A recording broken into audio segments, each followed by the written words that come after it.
원하는 대로 구하라라는 제목을 가지고 말씀을 함께 나누도록 하겠습니다. 인간을 정의하는 다양한 말들이 있습니다. 특별히 과학, 현대 지식인들은 인간을 정의함에 있어서 가장 중요한 건 뭐냐면 뇌의 크기입니다. 뇌가 얼마나 크냐, 머리가 얼마나 지능이 발달됐느냐가 다른 동물과 구별되는 인간의 유일성을 만든다라고 얘기하고 있습니다.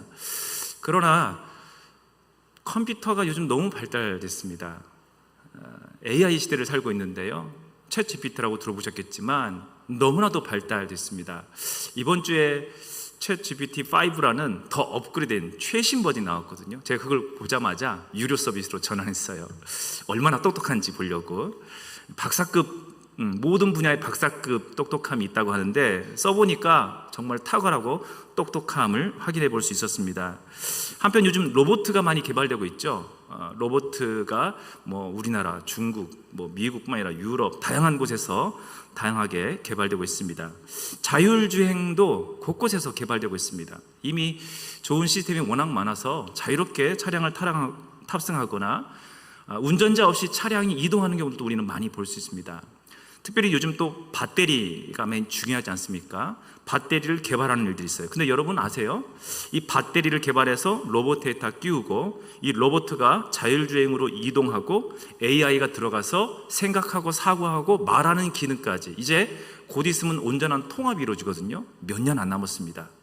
지금 발달된 정도가 굉장한 속도로 발달되고 있는데요, 몇 년 안에 사람처럼 생각하고 말하고 판단하고 알려주는 로봇가 실질적으로 몸도 움직이고 이동도 하고 자기 스스로 배터리를 갈아가면서 활동하는 존재가 얼마나 있으면 우리 주변에 걸어다닐 것입니다. 여러분, 그렇다면 인간의 정의가 어떻게 될까요? 똑똑한 것이 인간이라고 했는데, 도구 쓸 줄 아는 게 인간이라고 했는데 로봇을 통해서 도구 다 써요. 머리 똑똑합니다. 말 기가 막히게 잘해요. 인간의 정의는 머리 크기, 지능으로 따질 수가 없습니다.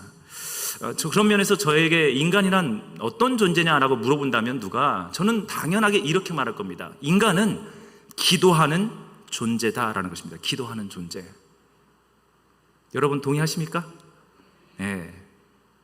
제가 장애인분들을 오랫동안 다양하게 섬겨본 기억이 있습니다.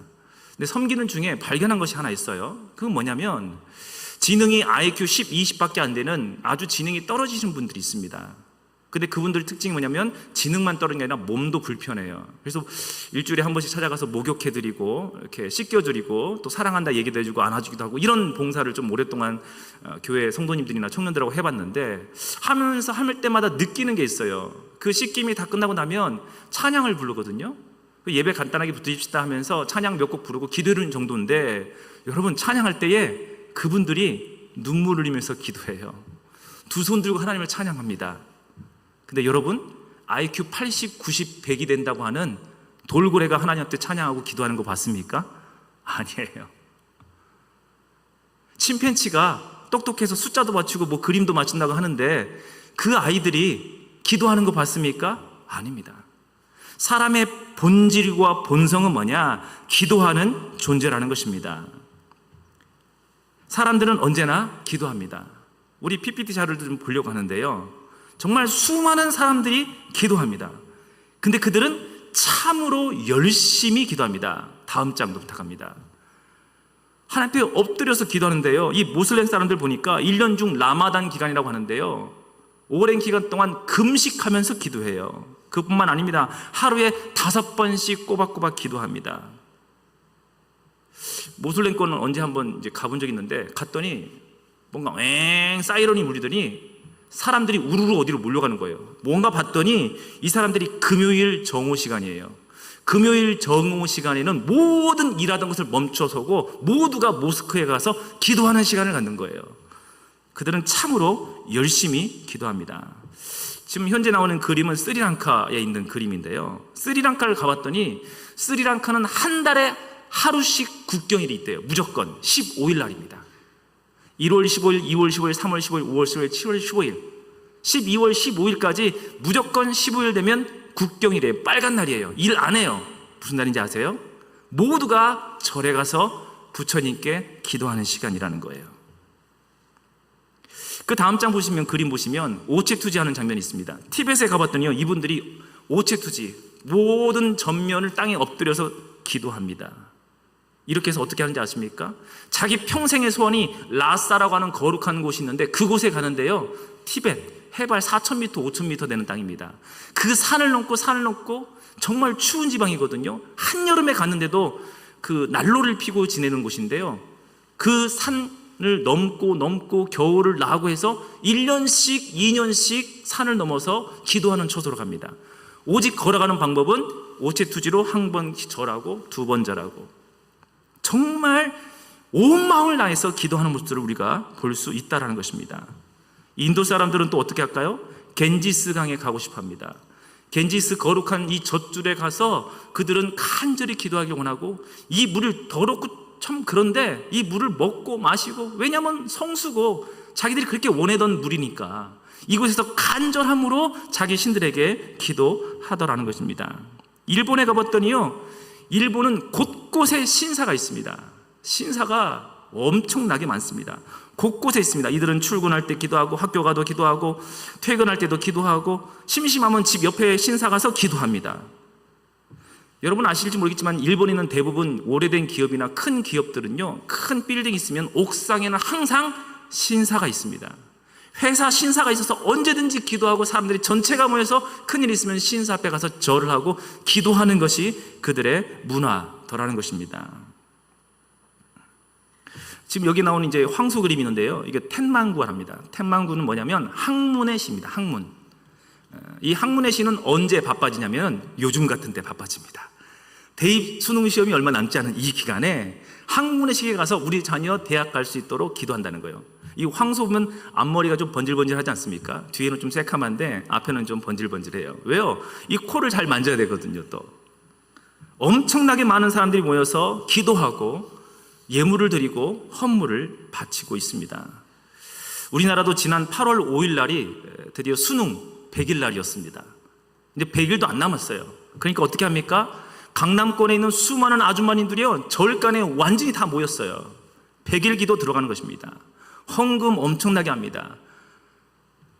1,000배, 2,000배, 3,000배를 하면서 기도하면서 간절함으로 수능을 위해서 기도하고 있다라는 것입니다. 포항을 또 가봤어요. 포항 근처에 가봤더니 앞바다에 문무대왕 왕릉이 있는데 거기서 무속인들이 기도하고 있어요.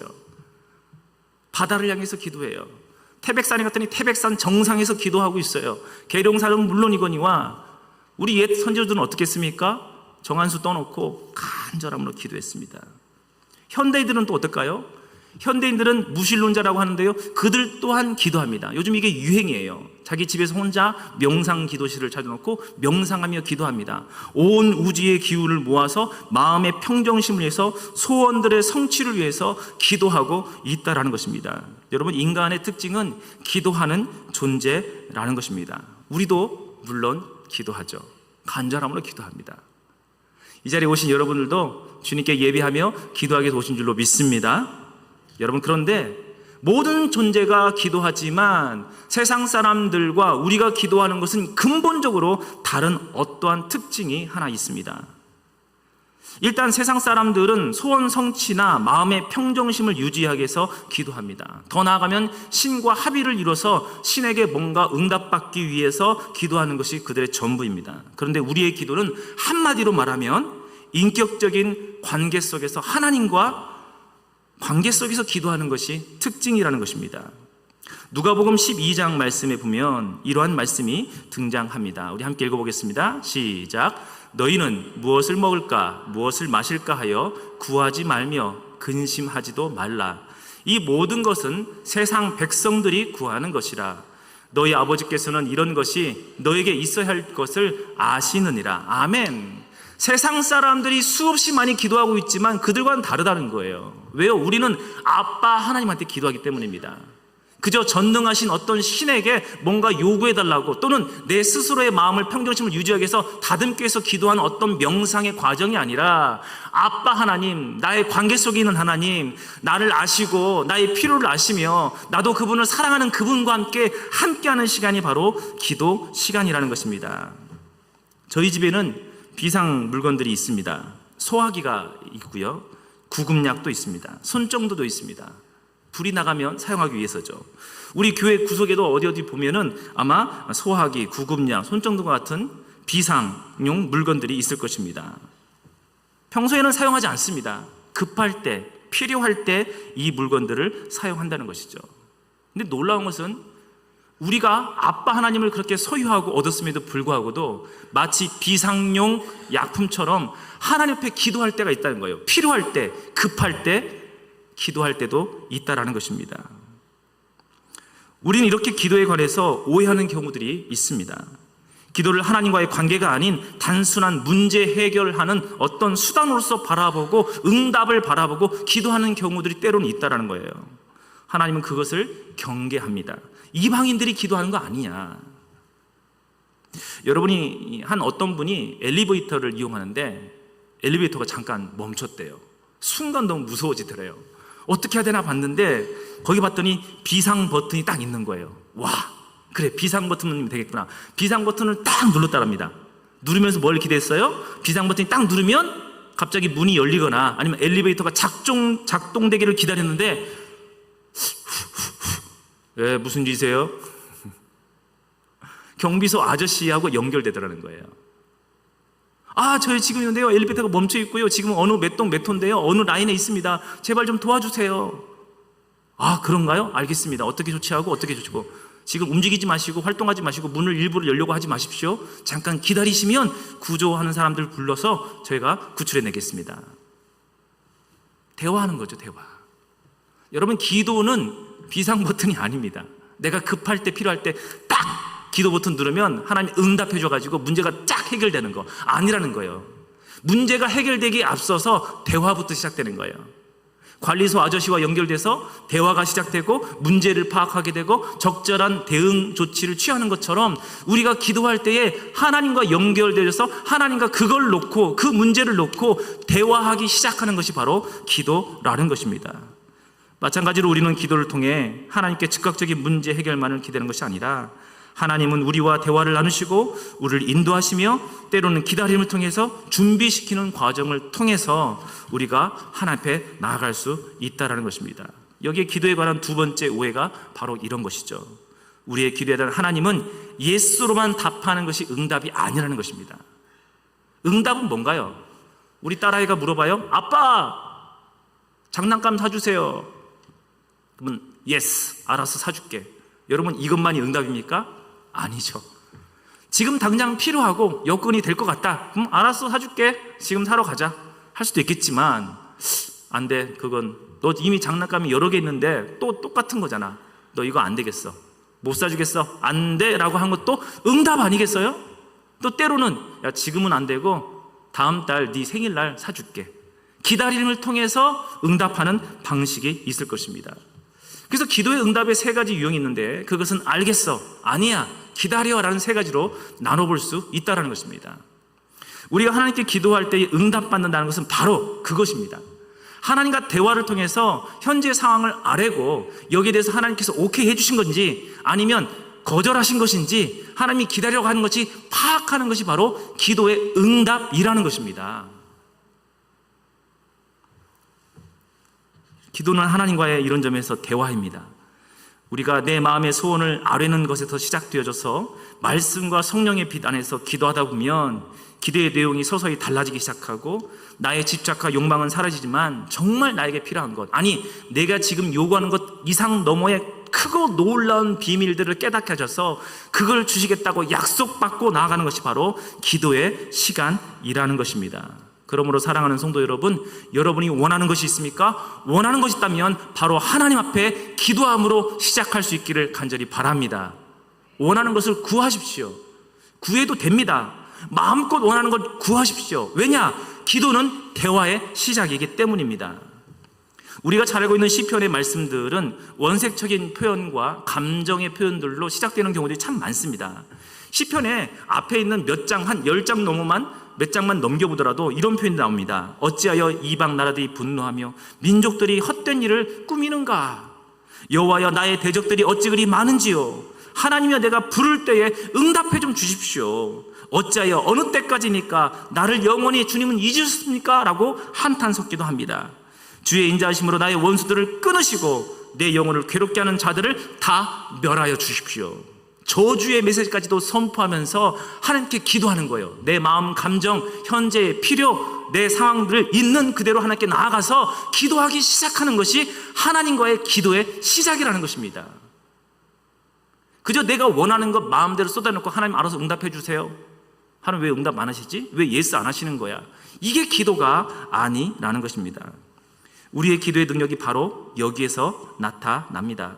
우리의 기도를 통해서 하나님께서는 세상을 바꾸시기도 하시지만 때로는 우리를 변화시키기도 하시고 우리의 관계를 깊게 하시면서 더 깊은 곳으로 우리를 이끄시기 때문입니다. 우리 자녀가 만약에 학교에서 나를 때리는 못된 아이를 만났다고 하십시오. 아이가 와가지고 아빠 누가 나 때려, 엄마 학교에 있는데 어떤 친구가 나에게 돈 뺏어갔어, 어떻게 하지? 라고 드는 순간 우리는 어떻게 해요? 마음 같아서야 당장 달려가서 그놈 바로 혼내고 싶죠. 근데 현명한 부모님이라면 그렇게 하지 않으실 거예요. 아이 얘기를 찬찬히 들은 다음에 뭐가 문제인지, 어떻게 이 문제를 궁극적으로 잘 해결할 수 있는지, 그 친구를 무조건 혼냈는데 혹시 그 친구가 우리 딸에게, 우리 자녀에게 보복하진 않을지 먼저 고심한 다음에 대화를 시도하는 것이죠. 그리고 선생님과 얘기하면서 뭔가 해결할 점을 찾을 수 없는지를 방향을 찾아가는 것, 바로 그게 대화이고 문제 해결 아니겠습니까? 하나님께서는 우리에게 그렇게 대화하시며 문제의 상황들을 파악해 가시고 우리의 내면을 살피시고 진짜 필요한 것이 무엇인지를 보시고, 아니면 하나님께서 준비하고 계시는 더 크고 위대한 것이 있다면 그것을 비춰주시면서 우리에게 응답하는 통해서 하나님의 살아계심을 나타낸 줄로 믿습니다. 여러분, 그것이 응답이라는 것입니다. 응답. 마태복음 7장 7절의 말씀에 보면 이러한 말씀이 등장합니다. 우리 함께 읽겠습니다. 시작. 구하라 그리하면 너희에게 주실 것이요, 찾으라 그리하면 찾아낼 것이요, 문을 두드리라 그리하면 너희에게 열릴 것이니. 아멘. 이 말씀을 듣다 보면 뭐든지 구하면 열리고 찾게 되고 응답받는다는 말씀이 등장합니다. 근데 그 바로 앞에 있는 6절 말씀은 어떻게 되는지 아십니까? 거룩한 것을 개에게 주지 말며 너희 진주를 돼지 앞에 던지지 말라. 그들이 그것을 발로 밟고 돌이켜 너희를 찢어 상하게 할까 염려하라 라고 하시면서 이 말씀하신 거예요. 무슨 말이냐면 하나님의 아빠 아버지 되심을 강조해서 주신 말씀이 바로 이거라는 거예요. 하나님께서 너희가 구한다면 헛된 것 주시겠냐? 아니다. 좋은 것 줄 테니까 너희가 원하는 대로 한번 구해봐라. 그리고 우리 함께 대화를 시작하라는 메시지라는 것입니다.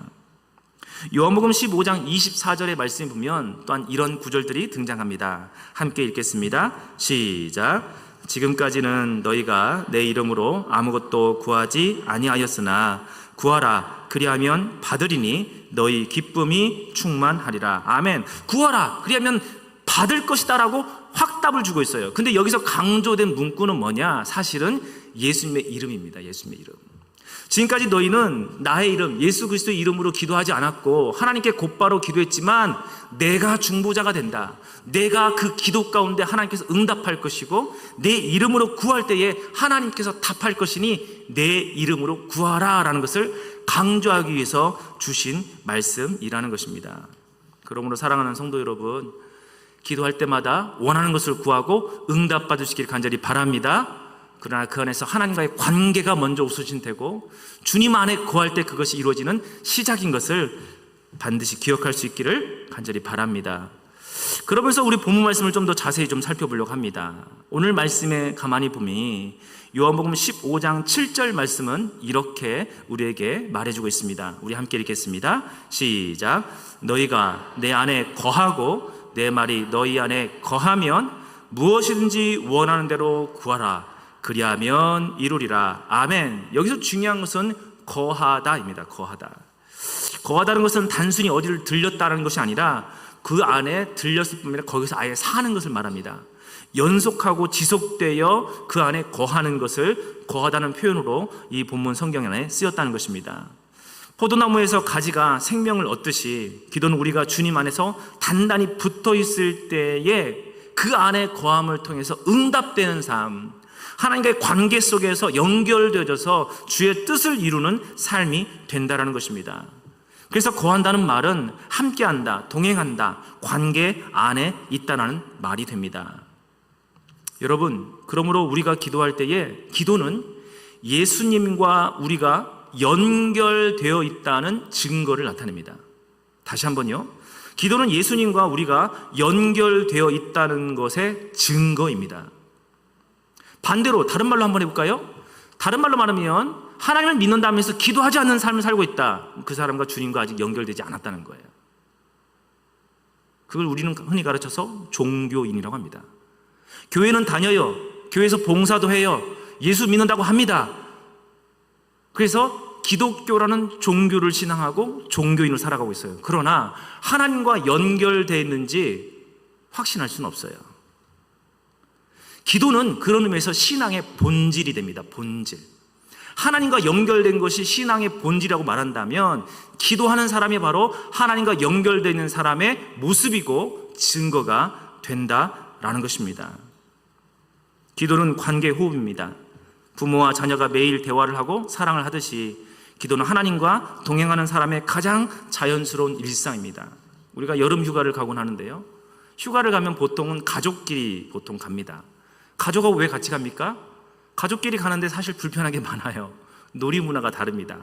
어르신들하고 또 젊은 사람들하고 또 우리 중딩 고딩들하고 또 우리 초등학생들하고 노는 문화가 너무 달라요. 놀러 가서 뭐 하는 거 봤더니 막 애들은 게임하고 있고 애들은 스마트폰으로 카톡만 하고 있고 뭐 그러긴 합니다. 젊은 사람들은 뛰어놀고 스포츠하고 막 액티비티하고 놀고 싶은데 어르신들은 맛있는 거 먹으면서 구경하면서 아 멋있다 이렇게 하고 싶어요. 그래서 서로 싸우기도 합니다. 근데 여행이 왜 중요합니까? 여행을 통해서 우리는 대화를 하기 때문입니다.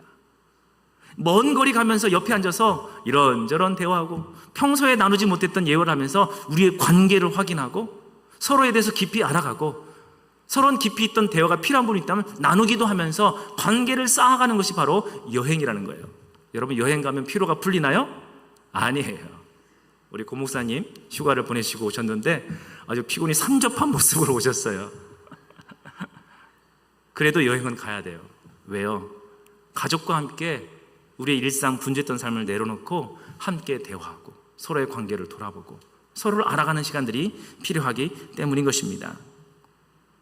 여러분은 기도하고 계십니까? 아니 다른 말로 표현해 보겠습니다. 여러분은 여러분이 원하는 것을 하나님께 아뢰고 있습니까?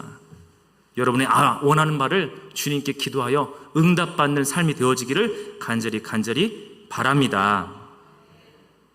두 번째로 우리가 기억해야 될 내용이 있습니다. 그것은 요한복음 15장 8절 말씀에 나타나 있습니다. 8절 말씀 함께 읽겠습니다. 시작.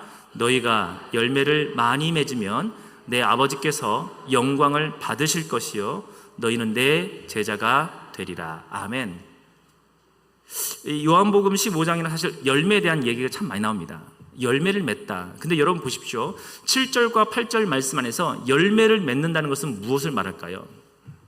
보통 열매 맺는다면 뭐 예수님 닮아가는 사, 뭐 전도하는 사, 뭐 다양한 얘기가 많이 나오곤 합니다. 그러나 오늘 본문 안에 주어진 내용의 근거로만 봤을 때 열매 맺는 삶은 뭘 말하냐? 바로 하나님께 기도하여 응답받는 삶을 말합니다. 신앙생활에 진짜 중요한 부분이 있는데 그것은 응답받는 삶을 사는 것입니다. 응답받는 삶을 살아갈 때 어떻게 된다고요? 하나님이 영광 받으신대요. 그것 때문에. 그리고 내 제자가 될 것이라 라고 하셨어요. 이 말씀이 좀 혼선이 있는 것 같아서 다양한 버전으로 성경을 보다 보니까 재미있는 표현 하나 발견했습니다. NIV 성경 보다 보니까 showing이라는 단어 써요. showing, 보여진다. 다시 말해 우리가 하나님 앞에 기도하고 응답받는 삶을 살아갈 때에 우리가 바로 하나님의 제자인 것이 드러난다는 거예요. 다른 사람들에게 우리가 하나님 앞에 제자인 것이 나타나고 드려지고 보여지는 통로가 뭐냐? 그건 바로 기도하고 응답받는 삶이라는 것입니다. 아니 저 사람 보니까 기도는 교회는 열심히 가는 것 같아. 헌금도 많이 해. 봉사도 많이 했네. 근데 삶의 변화가 없고 응답이 없어. 네가 예수님의 제자인지 잘 모르겠다.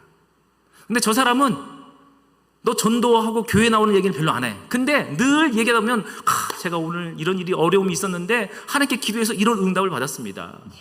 내가 이게 너무 필요했는데 하나님께 기도했더니 하나님께서 이렇게 응답하시고 채우셨어요. 이걸 매일매일, 굳이 간증이라고는 표현 안 하지만 매일매일 주변 사람이 나누기 시작해요.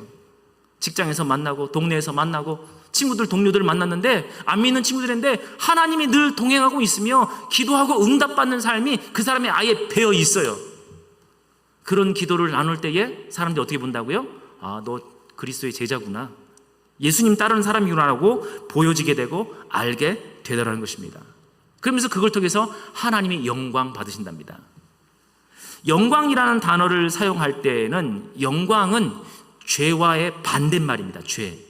죄라는 것은 하마르티아라고 하는데요, 어떤 목적에서 벗어난 걸 말합니다.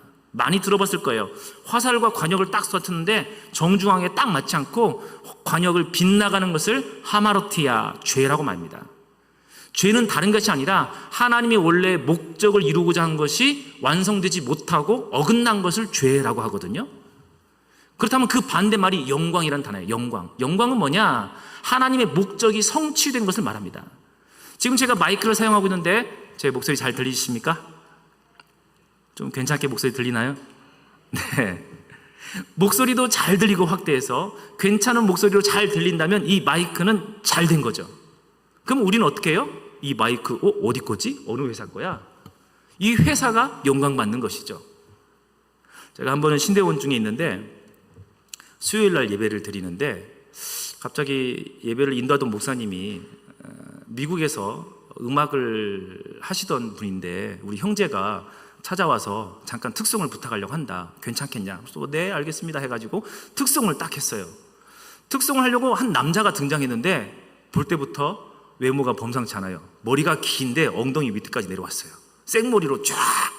저분 뭐지? 이러고 있는데 그래도 제가 당시에는 각 예배 때마다 꽤나 우리나라에서 음악 한다는 분 찬양곡을 엄청 많이 들을 때였거든요. 교회에서나 학교에서나 나름 한다는 사람만 특송만 들었어요. 그래서 그냥 좀 편안한 마음으로 이렇게 찬양을 들으려고 했는데 갑자기 첫 마디 노래를 쫙 부르는 순간 저도 모르게 벌떡 일어났어요. 목소리가 다른 거예요. 와, 노래가 제가 지금까지 듣던 노래하고 전혀 다른 노래를 하고 있는 거예요. 그러면서 저도 모르게 나온 말이 있습니다. 누구지? 누구야? 옆에 있는 동료 전도사님들과 함께 전부 다 얼굴 쳐다보면서 누구야? 저 사람 누구야? 누구야? 노래를 딱 끝나자마자 다 같이 일어나서 우리와 같은 박수로 막 박수를 치는 거예요. 그때 누군가 소개했는데 잘 몰랐어요. 나중에 시간이 지나가서 TV에 그 형제가 나오더라고요. 그 형제 이름이 마이클 리라고 합니다.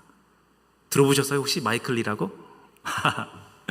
브로드웨이에서요 뮤지컬 가수인데 엄청난 사람입니다. 한국에 와가지고요 각 그 노래 경연대 하면 심사위원으로 대부분 나오고 있는 형제인데 노래 기가 막히게 합니다. 여러분, 우리는 뭔가 목적에 맞는 그것을 아름답게 펼쳐나갈 때에 누구지? 그리고 그 사람에 대한 영광을 올리게 되어 있습니다. 세상 사람들은 하나님의 영광을 어떻게 안다고요? 우리를 통해서 알아요. 근데 우리의 삶의 어떤 모습을 통해 안다고요? 신앙생활 열심히 하고 종교활동 열심히 하는 거 보고 안다고요? 아니에요. 아, 진짜 하나님 살아계신가 보다. 저 사람은 하나님과 진짜 친한가 본데 이걸 어떻게 느낀다고요? 그 사람이 기도하고 응답받는 삶의 과정을 통해서. 분명 지금 어렵고 좌절하고 어쩌면 자살까지 할 줄 모르는 걱정되는 사람인데 꿋꿋이 일어나 벌어가는 거예요. 봤더니 하나님께 기도하는 사람이에요. 어떤 사람 봤는데 진짜 어렵고 일이 안 될 것 같은데 뭔가 그 사람이 일이 성취해가고 뭔가 열심으로 뭔가 감당이 되는 거예요. 와, 뭐지? 봤더니 하나님께 기도에 응답받은 삶인 거예요. 그럴 때 세상 사람들 어떻게 한다고요? 하나님께 영광을 올려드려요. 그리고 야, 너 보니까 진짜 하나님 믿는 것 같다. 사랑하는 성도 여러분, 믿는 사람에게 가장 중요한 증거가 있으니 그것은 하나님과 연결되었다는 것이고, 두 번째, 열매 맺는 삶의 방식, 그리스도인의 삶의 방식, 라이프 스타일은 바로 기도하고 기도 응답받는 삶이라는 것입니다. 오늘 예수님께서 우리에게 전하시고자 하는 메시지는 바로 그겁니다. 기도 응답은 단순히 필요하면 기도해봐 응답될지 몰라가 아니라 기도하고 응답받는 삶 자체가 그리스도인의 삶의 본질이라는 거예요. 하나님과 연결되는 삶, 진정한 그리스도의 제자의 삶의 본질이 기도하고 응답받는 삶이 지속되는 과정 속에 있다는 것입니다. 그러므로 반대로 말하면 하나님 앞에 응답받는 삶을 지속하고 있지 않으면 심각하게 자기 자신의 신앙을 돌아봐야 돼요. 왜냐하면 본질에서 벗어나고 있기 때문입니다. 사랑하는 성도 여러분, 언제나 우리가 원하는 바를 하나님께 구하고 기도하여서 주께 응답받고 하나님 안에 뜻을 이루는 하나님의 영광을 나타내는 귀한 삶이 되어지기를 간절히 바랍니다. 우리 주님께서는 또한 약속해 주셨습니다. 디모데 전서 2장 5절 말씀은 이렇게 우리에게 소개하고 있습니다. 함께 있습니다. 하나님은 한 분이시요 또 하나님과 사람 사이의 중보도 한 분이시니 곧 사람이신 그리스도 예수라. 아멘. 예수님은 하나님과 우리의 사이의 관계를 연결시켜주기 위해서 이 땅에 찾아오셨습니다. 그리고 우리의 죄와 연약함을 대신하여 십자가에 담당해 주셨고 부활하셔서 지금도 하나님 보좌 우편에 서셔서 우리의 중보자가 되어주시고 우리로 기독해 주시고 기도에 응답하시며 하나님의 뜻을 이루어가는 줄로 믿습니다. 여러분, 예수 그리스도를 믿으시길 간절히 바랍니다. 우리의 중보자가 되어주시고 기도하는 백성, 응답 받는 백성으로 삼아주신 그 주님의 뜻을 이루어져서 진정 하나님의 영광을 나타낼 수 있는 귀한 삶이 되어지기를 간절히 바랍니다. 그리고 우리 남부 전원교회는 이제 기도가 필요합니다. 회복이 필요하고 기도를 통해서 하나님이 우리에게 어떤 생각 갖고 계시는지, 어떤 비전을 주시고자 하는지, 우리 교회의 사명은 무엇인지를 깨닫고 하나님의 뜻을 이루는 과정을 통해서 진짜 하나님의 영광이 드러나는 교회, 하나님이 기뻐하는 공동체로 나아갈 수 있기를 간절히 바랍니다.